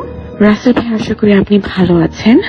আমি অস্ট্রেলিয়াতে থাকি, যে কারণে আমার ওখানে এসে গল্পটা শেয়ার করা হলো না। যাই হোক, গল্পটা শুরু করি। গল্পটা হচ্ছে 2005-এর, তখন আমি ক্লাস 10-এ পড়ি। And I was born and brought up in Saudi Arabia, so ওখানেই আমার অনেকগুলো বছর কেটে গিয়েছে। তখন হচ্ছে কি, আমার যিনি বড় বোন আছেন, তো আমার বড় বোন একটা স্কুলে জব করতেন এবং আমি পড়তাম ক্লাস 10-এ। তো ঘটনাটি হচ্ছিল কি, আমাদের বাসায় ঘটা। আমাদের যে রুমটা ছিল, ওই রুমের সাথে একটা বারান্দা ছিল। তো ওখানকার বিল্ডিং গুলি হচ্ছে সবগুলো একসাথে লাগানো, কোনো বিল্ডিং এর মাঝখানে কোনো গ্যাপ নাই। সো আমাদের বাসাটা, আমাদের বেডরুমটা ছিল একদম পিছনের দিকে। সো আমাদের পাশের যে বিল্ডিংটা ছিল, মানে পিছনের যে বিল্ডিংটা ছিল, ওটা আবার আমাদের বাসার সাথে পুরো লাগানো ছিল। সো তার বারান্দাটার দরজা যদি খোলা হয়, উপরে দেখা যায় আকাশ, যেহেতু আমরা টপ ফ্লোরে থাকতাম, এবং পাশে হচ্ছে লিখে আরেকটা বিল্ডিং এর ছাদে বিশাল উঁচা ওয়াল। এছাড়া ওই বারান্দার আর কোনো ভিউ ছিল না, যার কারণে আমাদের ওখানে যাওয়া হতো না। ওই বারান্দাটা দরজাটা খোলাই হতো না। তো বারান্দাটার সাথে একটা ছোট রুম ছিল, যেটাকে আমরা স্টোর রুম বানিয়ে রেখেছিলাম অনেক বছর ধরে, অ্যারাউন্ড লাইক ফর 16 ইয়ার্স। যেহেতু আমার বর্ন ও বাসাতেই, আমার জন্ম হওয়ার আগেও আপু আমার অনেক বছর ওই বাসাতে থেকেছে। তো at that time it was already 15-16 years ওই রুমটা বন্ধ হয়েছিল। আর একটা ছোট ভাই আছে, তো তখন ও ক্লাস 6-এ পড়তো। সে বড় হচ্ছে, তার মধ্যে একটা ভাব আসছে যে আমার একটা একা রুম লাগবে। তো বাবা যেটা করলেন যে ওই রুমের মধ্যে একটা বিছানা, একটা পড়ার টেবিল, কম্পিউটার সবকিছু সেট করে দিলেন, একটা নর্মাল রুম যেরকম হয়। কিন্তু আমার ভাই ওই রুমে থাকতো না। কথা হচ্ছে না, আমি দিনের বেলা এখানে থাকবো, কিন্তু রাতে এখানে থাকবো না, কারণ ওর ভয় লাগতো। তো রাতে যখন আমি শুতে যাবো, তখন আমি বলছিলাম যে লাইট অফ করে, দরজা বন্ধ করে ভিতরে আসো। তো সে বন্ধ করছে, লক করছে, আর বলছে আজকে কেমন জানি আকাশটা হয়ে আছে, দেখতে ভয় ভয় লাগছে। আমি বললাম চুপচাপ সুন্দর মতন লক করে ভিতরে আসো। তো যখন লক করলো, লাইট অফ করলো, আমি ওখানেই দাঁড়িয়েছিলাম। পরে ভিতরে আসলো, দরজাটা, বারান্দার দরজাটা আটকে বারান্দার দরজাটা লক করে দিলাম। তো ও চলে গেল। আমার আবার অভ্যাস ছিল যে যেহেতু সকালে, অনেক সকালে উঠতাম, তো আমি রাতে যখনই শুই, 11টা 12টার আগে কখনোই শোয়া হয়নি, তো যখনই শুতাম আমি শোয়ার সাথে সাথে ঘুমিয়ে পড়তাম। আর এটা ছিল হচ্ছে এক বৃহস্পতিবার রাতের কাহিনী, কারণ শুক্র আর শনিবার আমাদের বন্ধ থাকতো স্কুল। সো শুক্র আর শনিবার হলে যেটা হতো, আমি ঘুমিয়ে পড়তাম ঠিকই, কিন্তু আমার বড় বোন ঘুমাতো না। যেহেতু কালকে বন্ধ, সে দেখা যেত ফোনে কথা বলতো, না হলে মুভি দেখতো, না হলে গান শুনতো, কিছু না কিছু একটা করে সারা রাত সে জেগে থাকবে। আমি অ্যাজ ইউজুয়াল শুয়ে পড়ি এবং আমার বোন ফোনে কথা বলছে, তারপরে গান শুনছে, আমি সবই শুনছি, কারণ আমার ঘুম খুবই পাতলা ছিল। তো তার যখন সব করা শেষ, she was feeling bored and she was asking me যে আই উঠ না। আমি শুনছি, আমি টের পাচ্ছি যে আমাকে ডাকছে, কিন্তু আমি উঠছিলাম না। আমি জিদ করে শুয়েছিলাম যে না, আমি এখন ঘুম থেকে উঠলে আমি আর ঘুমাতে পারবো না। তো আমি আবার ছোটবেলা থেকে প্রচন্ড রকমের ভীতু, আমি কখনো একা শুতে পারতাম না, এবং ছোটবেলা থেকে, মানে বুঝার পর থেকে আমি আপুর সাথেই ঘুমাতাম। তো ও জানতো ব্যাপারটা যে আমি কি পরিমাণ ভীতু। তো ও আমাকে ভয় দেখানোর চেষ্টা করতে লাগলো যে দেখ, কি জানি একটা আছে ওখানে, হ্যাঁ তুই এই শব্দটা পাচ্ছিস? তা আমি বুঝছিলাম যে আমাকে ভয় দেখানোর জন্য এই কাজটা করতেছে, এবং আমি এখন তো উঠবো না, আমি ঘুমিয়ে থাকবো বলে আমি জিদ করে শুয়েছিলাম। আপু অনবরত বলেই যাচ্ছে, ও বলা থামছে না। হঠাৎ করে ও আমাকে বলে কি, তুই শুনতে পাচ্ছিস না কিসের জন্য আওয়াজ হচ্ছে? তো আমাদের যে স্টোর রুমটা ছিল, ওটা যদি লাইট জ্বালানো থাকতো, সেই লাইটটা আমরা আমাদের বেডরুমে যে বারান্দার দরজাটা ছিল ওটা দিয়ে দেখতে পেতাম। এবং তখন শীতের একটা রাত ছিল, তখন অ্যারাউন্ড বাজে রাত 3টা 3:30টার মতো, এবং ঠান্ডার দিন ছিল, যার কারণে এসি, ফ্যান সব অফ ছিল। It was like totally pin drop silent. তো যদি কোনো শব্দ হয়, সেটা স্পষ্ট আমরা শুনতে পাই। আসলেও কি হচ্ছিল যে রুমের যে দরজাটা ছিল, ছোট রুমটার একটা দরজার মধ্যে যদি খোলা বন্ধ করার, বাতাসে খোলা বন্ধ করার একটা যে আওয়াজ, আমি আওয়াজটা ঠিক এক্সপ্লেন করতে পারবো না। একটা দরজা খোলার যে ক্যাকা ক্যাকা করে একটা আওয়াজ হয়, তো ওই আওয়াজটা হচ্ছিল যে বাতাসে দরজাটা মানে দুলছে, একবার খুলছে একবার বন্ধ হচ্ছে, খুব জোরে হচ্ছে না, খুবই আস্তে আস্তে হচ্ছে। তো লিটারেলি আমার আপু এটা বলার পর আমার কানে যখন ওই আওয়াজটা আসে, আমি আপুর দিকে ঘুরে উঠে বসি। দুজনই বসে আছি, দুজনই বারান্দার দরজার দিকে তাকিয়ে আছি। হঠাৎ করে দেখি বারান্দার নিচ থেকে আলো আসছে এবং স্টোর রুমের লাইটটা ধরালে যেরকম আলো, ওই আলোটাই, কিন্তু আলোটা আস্তে আস্তে খুবই ব্রাইট হয়ে যাচ্ছে, মানে খুবই আলোকিত, যে রুমের লাইট না, শুধু বাহিরে মনে হয় সকালও হয়ে গিয়েছে, এরকম একটা আলো। তো আলোটার দিকে আমরা এক নজরে তাকিয়েছিলাম। খুবই বাতাসের শব্দ, সই সই করে বাতাসের শব্দ শোনা যাচ্ছে এবং দরজাটা খুলছে এবং বন্ধ হচ্ছে। একটা পর্যায়ে যেটা শুনলাম যে রুমের মধ্যে ধরেন আপনি কতগুলি সিডি বক্স, কাগজ নিচে ফেলে যদি ওটার মধ্যে হাতেন যেরকম একটা আওয়াজ হবে, এরকম একটা আওয়াজ পাচ্ছি যে রুমের মধ্যে কেউ একজন সিডি বক্স বা কাগজ টাগজ সবকিছু মিলায় নিচে ছড়িয়ে ওটার উপরে হাঁটছে। তখন আরেকটু ভয় পাই। আমরা দুজনই সেদিন বুঝেছি যে ভয় পেলে যে মুখের থেকে কোনো আওয়াজ বের হয় না, সেটা সেদিন টের পেয়েছি দুজন। আমরা তখনও নড়াচড়া করছিলাম না। আছে না যে লাইটটা একটু জ্বলাবো, সেটা সাহস আমি পাচ্ছিলাম না। আপু করলো কি আস্তে আস্তে পেছনে গিয়ে, আমাদের বিছানার পাশেই লাইটটা ছিল, তো লাইটটা অন করলো। লাইটটা অন করার পরও কিছু চেঞ্জ হলো না। ওই আলোই দেখছি আমরা এবং ওই শব্দই শুনে যাচ্ছি যে কেউ হাঁটছে রুমের ভিতরে, এবং হাঁটার সাথে সাথে কেন জানি মনে হচ্ছে সবকিছু তছনছ করে ফেলছে, যে কিছু খুঁজছে।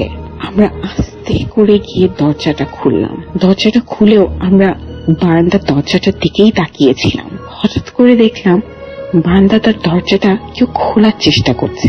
এটা দেখে কিছু না বলে আমরা দুজন দৌড়। আমাদের ঠিক পাশে ছিল আব্বু আম্মুর রুম, আমাদের পুরো পাশাপাশি, লাইক মাঝখানে শুধু একটা ওয়াল। আব্বু আম্মুর রুমে গিয়ে দরজাটা ধাম করে খুলেছি। তো আম্মু তখনও জাগনা ছিল। আমার ছোট ভাইটা দরজাটা খোলার সাথে সাথে লাফ দিয়ে উঠলো এবং আব্বুরও ঘুম আমার মতন খুবই পাতলা ছিল। সেও মানে উঠে বলে, কি হয়েছে তোমাদের? বলে কি, প্লিজ তোমরা আসো, পাশের রুমে জানি কে আছে। আপু একটা লাঠি নিল, ভাবলো চোর তোর কিছু। সে লাঠি নিয়ে রুমের মধ্যে এসে লাইটটাই জ্বালিয়ে দরজাটা খুললো। দরজাটা খোলার পর যেটা আমরা দেখে সব থেকে বেশি অবাক হই, যে স্টোর রুমটার দরজাটা লকড ছিল। It wasn't open, it was locked as my brother locked it. আমার ভাই এসে বলে যে আমি তো দরজা লক করে গিয়েছিলাম। আমি কি, হ্যাঁ এটা লকই আছে, কিন্তু রুমের লাইটটা জ্বালানো ছিল, রুমের লাইটটা অফ ছিল না। এবং দরজাটা যে লক করা হয়েছে, দরজার চাবিটা আমার ভাইয়ের কাছেই ছিল এবং ওই দরজার একটাই চাবি ছিল। আমার বাবা আশেপাশে তাকিয়ে চিন্তা করছে যে মানুষও যে আসবে, আসার তো কোনো জায়গা নেই, কারণ পাশের যে বিল্ডিং এর ওয়ালটা, ওটা এত উঁচা যে 2টা মই লাগবে শুধু ওই ওয়ালের উপরে ওঠার জন্য, ওটা এত উঁচা ছিল। আশেপাশে কোনো যাওয়াই জায়গা নেই, মানে এখানে যে চোর যে ঢুকবে, যদি কোনোভাবে লাপটাপ দিয়ে ঢুকেও পড়ে, তার যাওয়ার আর রাস্তা হবে না। কে আসবে? বিড়াল। আমার ভাই করলো কি, চাবিটা দিয়ে রুমের দরজাটা খুললো। খোলার পর দেখে আমরা যা শব্দ পাচ্ছিলাম, অ্যাকচুয়ালি আমরা যা চিন্তা করছিলাম সেটাই ওখানে ছিল। ওর রুমের ওর যত গেমের সিরিজ ছিল বা মুভি সিরিজ ছিল, সবকিছু ফ্লোরের মধ্যে ছড়ানো। ওর বই খাতাগুলি সব ফ্লোরের মধ্যে ছড়ানো এবং সিডিগুলির বক্স টক্স সব ভাঙা। আমার ভাই খালি বলতে লাগলো যে আব্বু এগুলি আমি করি নাই, কারণ সে ভাবছিল সে হয়তো বকা খাবে যে রুমের কি অবস্থা করে রাখছে। এবং আমি তো দেখেছিলাম ও যখন রুমটা লক, আমার ভাই আবার খুবই টিপটপ ছিল, সে সবসময় সবকিছু গুছিয়ে রাখতো।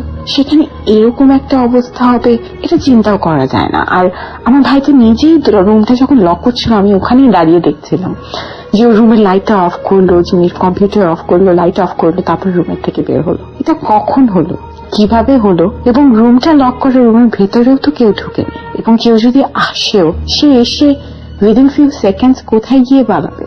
এটার উত্তর অ্যাকচুয়ালি আজও পর্যন্ত আমাদের জানা হয়নি যে আসলে ওই দিন রাতে ওটা কি ছিল। আমি আল্লাহর কাছে অশেষ শুকরিয়া আদায় করি যে আমি কখনো কোনো কিছু দেখিনি, বাট এই অনুভূতিটা যে হয়েছে, এটা অনেক ভয়ঙ্কর একটা অনুভূতি ছিল। এবং সেদিন সারা রাত আমি আর আমার বোন খালি দরজার দিকে তাকিয়েছিলাম যে আবার কি কিছু দেখবো। এরপর যেটা হলো, আব্বু দরজা লক করে, আব্বু আমরা যাতে ভয় না পাই, আব্বু বলতে লাগলো যে আরে ধরো এটা কিছু না, মনে হয় চোর টোর আসছিল, চোর না আসলেও বিড়াল আসছিল, কিছু একটা আসছিল, এটা কোনো ব্যাপার না, তোমরা গিয়ে শুয়ে পড়ো। আব্বু আম্মু গিয়ে শুয়ে পড়লো। আমরা দুজন লাইট জ্বালিয়ে দরজার দিকে তাকিয়ে রইলাম। হঠাৎ করে দেখি লাইটটা আবার অন হয়েছে। এবার যখন অন হয়েছে, লাইটটা দেখার সাথে সাথে আমরা আবার আব্বু আম্মুর রুমের দিকে দৌড় দিই এবং আব্বু আবার এসে দেখে আবারও লাইটটা অন করেছে কে জানি। আব্বু তখন খালি বললো যে কিছু করা লাগবে না, এই দরজাটা আর খুলো না, এবং আমার ছোট ভাইকে বললো তুই এই রুমে আর যাবি না। এরপর সেদিন সারা রাত এভাবেই কেটে গেল। তারপরে যেটা হলো যে 7-8 দিন আমাদের ঘুমই আসতো না, শুধুমাত্র আবার কিছু দেখবো না কি চিন্তা করে।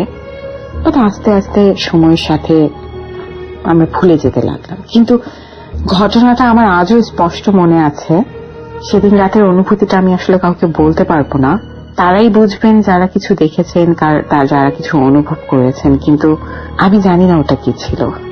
এটার উত্তর যদি আপনার জানা থাকে ভাইয়া, তাহলে অবশ্যই জানাবেন, এবং আমার গল্পটা যদি আপনার কাছে ভালো লেগে থাকে তাহলে সবার সাথে শেয়ার করবেন। ধন্যবাদ।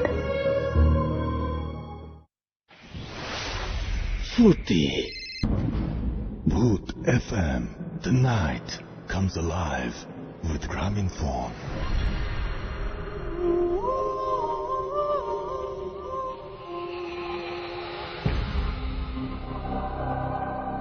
Welcome back. শুনছেন সবসময় রেডিও ফুর্তি এফএম। আমি রাসেল আছি সাথে, আমার সাথে রয়েছেন মাসুম ভাই এবং আজকের অতিথিরা। ঘড়িতে সময় রাত 1:39। আপনাদের সবাইকে আরো একবার স্বাগত জানাচ্ছি এবং সেই সাথে আরো একটা ইমেইলে শোনাবো আপনাদেরকে, যে ইমেইলটি আমার কাছে এই মুহূর্তে রয়েছে। সেই ইমেইলটি যেভাবে লেখা আমি সেভাবেই পড়ছি। তখন তিনি, তার মাথায় আর কোনো কিছু কাজ করছিল না, তিনি সবকিছু ফেলে দিয়ে আল্লাহর নাম নিয়ে দৌড় দিলেন। দৌড় দিয়ে একবার তিনি পেছন ফিরে তাকালেন এবং তিনি দেখলেন সেই কসাই হাতে চাপাতি নিয়ে ওনার পেছন পেছন দৌড়াচ্ছে। আর কসাইয়ের চেহারাটা ছিল খুব মারাত্মক। এর কাছে আপনি বলছিলেন যে আপনি তুলা রাশি এবং এই জন্য আপনার বিভিন্ন কিছু আপনি সেন্স করতে পারেন, রাইট? জি। এবং আপনি বলছিলেন যে আপনার বাসাতেই অহরহ এলোমেলো সব ঘটনা ঘটে। একটু বলবেন যে কেন এরকম এলোমেলো ঘটনা আপনার বাসায় ঘটে, কি মনে হয় আপনার? আমি আমার যতটুকু মনে হয়, প্রথমত আমার বাসাটার উপর রুফ, মানে আমার বাসার উপর ছাদ। তো নর্মালি বাসার ছাদের মধ্যে আপনার ওই কারো হাঁটার শব্দ বা মশলা বাড়ছে এরকম শব্দ অ্যাজ ওয়েল হয় রেগুলার। হ্যাঁ, এটা নর্মাল। এবং আমি কিছুদিন আগে, 3 দিন বা 4 দিন আগে হবে, আমি একটা জিনিস ফেস করলাম, একটা সমস্যা, যে একসাথে যদি আপনার 10-12 জন লোক স্মোক করলে যেই পরিমাণ ধোঁয়াটা হয়, ততটুকুই ধোঁয়া রুম থেকে মানে আস্তে আস্তে ভিতরে আসছে। এবং এটা আমি আমার বাড়ির যে আন্টি আছে, বাড়িওয়ালা আন্টি, ওনাকে শেয়ার করি যে আন্টি আমি এই প্রবলেমটা ফেস করতেছি। আন্টি বললো যে উপরে যারা থাকে তারা এই ধরনের কখনোই কাজ করবে না, তারা সব স্টুডেন্ট, আর নতুন এরকম কেউ নেই যারা এরকম স্মোক করবে। আর আমি বললাম যে আমি যেটা বললাম যে আন্টি মনে হচ্ছে 10-12 জন একসাথে স্মোক করতেছে, এবং সব থেকে বড় বিষয় হচ্ছে স্মোক করলে ধোঁয়াটা উপরে যায় বা উপরে ছাড়া হয়। বাট নর্মালি দেখলাম যে ধোঁয়াগুলো আস্তে আস্তে নিচে আসছে এবং রুমের মধ্যে ঢুকতেছে। মানে আমার রুমটা একদম সিগারেটের মানে ধোঁয়ার গন্ধে ভরে গেছে, এরকম একটা অবস্থা। আমি আন্টিকে শেয়ার করলাম, আন্টি বললো না এরকম তো কিছু নেই, আমি জানাবো।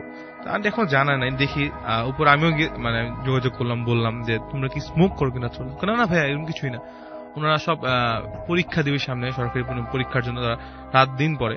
এবং তাদের কাছ থেকে জিনিস শেয়ার, তারা আমাকে এই বিষয়টা বলার পর একটা জিনিস শেয়ার করছিল, সেটা হচ্ছে যেহেতু তারা ছাদে থাকে, মানে রাত জেগেই পরে আর কি। তো আমার পরিচিত একজন আছে, নাম বলবো না, তো উনি ওই ছাদে থাকে। উনি একদিন আমাকে বলছে যে ভাই তুমি তো এই প্রবলেম ফেস করো, আমরাও একটা প্রবলেম ফেস করি। বললাম কি প্রবলেম? আমাদের ছাদে প্রত্যেকগুলো গাছ আছে। তো বলে কি ভাই একদিন দেখতেছি যে রাত্রে 3:30টার দিকে প্রত্যেকটা গাছে কে যেন পানি দিতেছে। তো প্রথমে ভাবলাম যে হয়তো বা এটা ওই আন্টি বা আঙ্কেল, পরে মাথায় আসলো যে 3:30টায় তো না আন্টি আসবে না আঙ্কেল আসবে। তো ওনার সাথে যে বাকি 2 জন ছিল তারা করছে লাইটটা বন্ধ করে পর্দা দিয়ে আস্তে আস্তে দেখতেছে। দেখে কি যে একজন মহিলাই, তার ফেস দেখা যাচ্ছে না, মানে সে, আমরা নর্মালি যদি হাঁটি আমাদের শরীরটা একটু মুভ করে, যে আপনার শরীর হাঁটতেছে, হাত নড়তেছে, ওনার কিছুই মানে উনি যে মুভ করতেছে কিছুই বোঝা যাচ্ছে না, জাস্ট মনে হচ্ছে এখান থেকে এখানে যাচ্ছে পাইপ নেই, এখান থেকে পাইপ যাচ্ছে, জাস্ট এভাবে পানি নেই।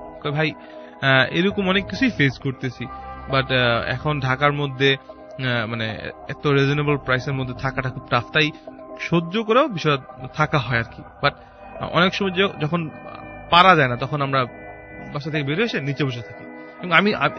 তারপর আমি বললাম যে তার মানে কি যে মাঝে মধ্যে যখন দেখেছি রাত্রবেলা আপনার নিচে যান, হ্যাঁ ভাই, যখন সহ্য হয় না বা বিষয়টা সহ্য করার মতো না, যে এখন মনে হচ্ছে লাইফে রিস্ক আসবে, ওই মুহূর্তেই চলে আসি, নিচে আসি।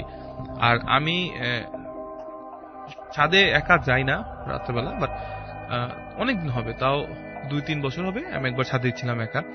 তা আমার কাছে মনে হচ্ছিল যে বারবার ছাদের দরজা খুলতেছে, কেউ ঢুকতেছে, কেউ কথা বলতেছে, হাসতেছে। আমি নিচে যখন যেতাম দেখতাম নাই। ওকে, এরকম অনেকবার ফেস করছে আর কি, অনেকবার।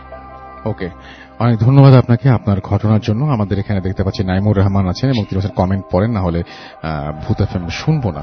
আমাদের সঙ্গে আছেন দেখতে পাচ্ছি আরো অনেকেই, মোটামুটি সবাই লিখছেন যে নাইস স্টোরি। তানভীর হাসান অভি আমাদের সঙ্গে আছেন, এমডি নাইমুর রহমান তো আমি বললামই, সুজন আহমেদ আমাদের সঙ্গে আছেন, আমাদের সঙ্গে এই মুহূর্তে আছেন দেখতে পাচ্ছি এমডি আসিফ মন্ডল, এবং কষাই ঘটনার সময় ভয় পেয়েছেন সেটা তিনি জানিয়েছেন। আমাদের সঙ্গে আছেন দেখতে পাচ্ছি মাহমুদা, এছাড়াও আমাদের সঙ্গে আছেন ইউকেএস লিলি, এবং ঢাকা থেকে তিনি শুনছেন, রেগুলার শুনেন সেটা জানিয়েছেন। আনাস মোহাম্মদ আমাদের সঙ্গে আছেন এবং বলছেন যে বিশেষ আমাদের সঙ্গে আছেন দেখতে পাচ্ছি শ্রাবণ শেখ দিতি, এছাড়াও আমাদের সঙ্গে আছেন দেখতে পাচ্ছি তানভীর অভি, আমাদের সঙ্গে আছেন দেখতে পাচ্ছি জাহিদুল ইসলাম জাহিদ, এমডি মুন্না আমাদের সঙ্গে আছেন, আমাদের সঙ্গে আছেন সজীব মোল্লা, আমাদের সঙ্গে আছেন এমডি নাইমুর রহমান সহ আরো অনেকে। তো আজকের মতো এখানেই শেষ করছি ভূত এফএম। কথা হবে আবারও আগামী সপ্তাহে। যাওয়ার আগে আমাদের একটু ইমেল অ্যাড্রেসটা বলছি। আমাদের ইমেল অ্যাড্রেস হচ্ছে bhutfm@radiofulti.fm, which is bhwtfm@radioofot.fm। আপনার নাম, ঠিকানা এবং ফোন নাম্বার সহ আপনার জীবনে ঘটে যাওয়া বা আপনার জানা সেরা ঘটনা লিখে পাঠিয়ে দিন আমাদের কাছে। ঘটনার শুরুতে অবশ্যই উল্লেখ করুন যে ঘটনাটা আপনি স্টুডিওতে শেয়ার করতে চান, নাকি আপনি চান আপনার ঘটনা আমরা পড়ে শোনা। যারা দেশের বাইরে আছেন তারা অডিও ক্লিপ পাঠাতে পারেন বা লিখে পাঠাতে পারেন আপনাদের ঘটনা। আজকের মতো এখানেই শেষ করছি। কথা হবে আবার আগামী শুক্রবার। সেই পর্যন্ত সবাই ভালো থাকবেন, সুস্থ থাকবেন, সুন্দর থাকবেন, মোস্ট ইম্পর্টেন্টলি ফুর্তিতে থাকবেন। টাটা। Exclusively on FusionBD.com.